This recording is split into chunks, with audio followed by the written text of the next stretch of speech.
اولم تأتهم بینۃ ما فی الصحف الاولی۔ کیا کوئی اللہ نے ان کا مطالبہ پورا کیا ہے؟ اس کے جواب رسول بھیجے بغیر، انبیاء بھیجے بغیر، انہیں ہدایت میں کی طرف لائے بغیر اگر ان پر مصیبت آ جاتی، عذاب آ جاتا، تکلیف ان کو پہنچ جاتی تو وہ کہہ سکتے تھے نا کہ ہمارے پاس تو اللہ کا پیغام، میرے اللہ آپ کا تو پیغام آیا ہی کوئی نہیں۔ قرآن پہ عمل آپ کی زندگی کا دوسرا نام ہے۔ میرے پیغمبر علیہ السلام ایک انسان تھے، اللہ کی قسم کھائی کہ اگر ان کے پاس کوئی نشانی آ جائے تو یہ ضرور ایمان لے آئیں گے۔ اللہ کی طرف سے پیغام رسانی کا سلسلہ ختم ہو گیا۔ کیوں ختم ہوا؟ ایمان والوں کے لیے یہ رحمت ہے، نصیحت ہے اور تذکرہ ہے، معزہ ہے، کتنی باتیں ہیں، نور ہے، روشنی ہے، کامل ہے، مکمل ہے، ناقابل ترمیم اور تنسیخ ہے، یہ بصائر ہیں، یہ معزہ ہے، یہ ذکر ہے، یہ تذکرہ ہے۔ قرآن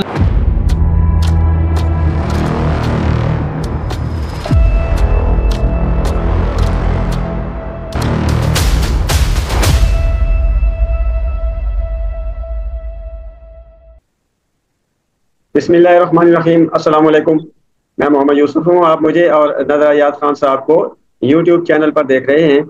ہمارا آج کا موضوع ہے کہ معجزہ صرف قرآن ہے۔ جی خان صاحب۔ اعوذ باللہ من الشیطان الرجیم، بسم اللہ الرحمن الرحیم۔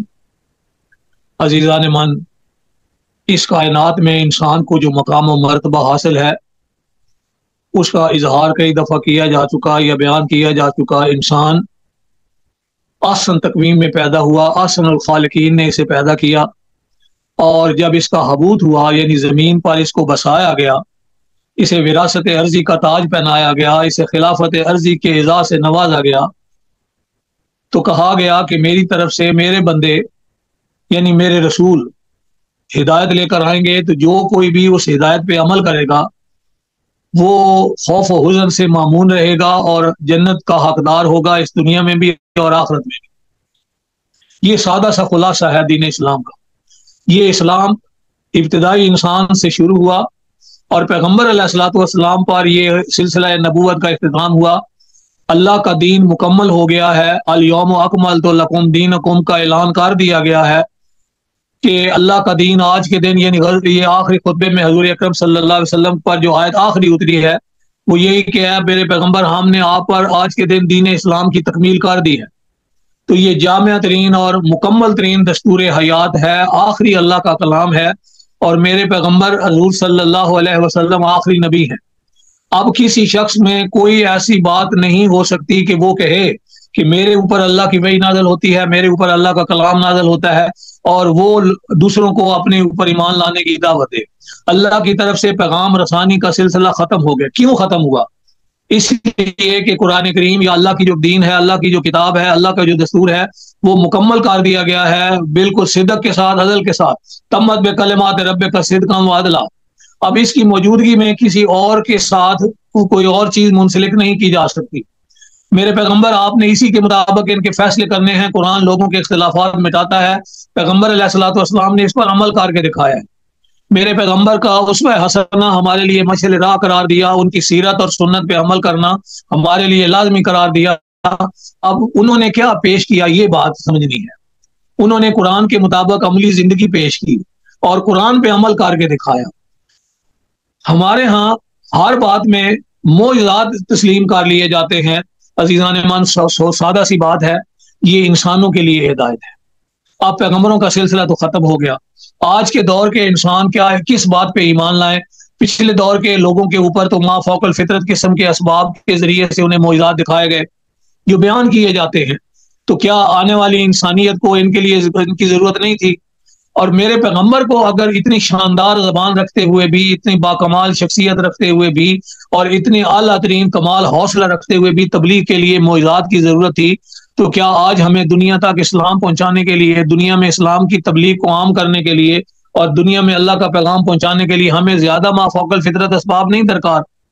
نہیں، اسلام نے یہی بتایا ہے۔ میرے پیغمبر علیہ السلام ایک انسان تھے، انسان ہونے کے ناطے انہوں نے انسانی زندگی گزاری، معاشرتی زندگی بھی، سیاسی بھی، اقتصادی بھی، اور انہوں نے اپنا عملی نمونہ پیش کیا ہر اس انسان کے لیے جو اس پر عمل کرنا چاہے، انفرادی طور پر بھی اور اجتماعی طور پر بھی، بحیثیت جاج، بحیثیت فرد، بحیثیت خامند، بحیثیت باپ، بحیثیت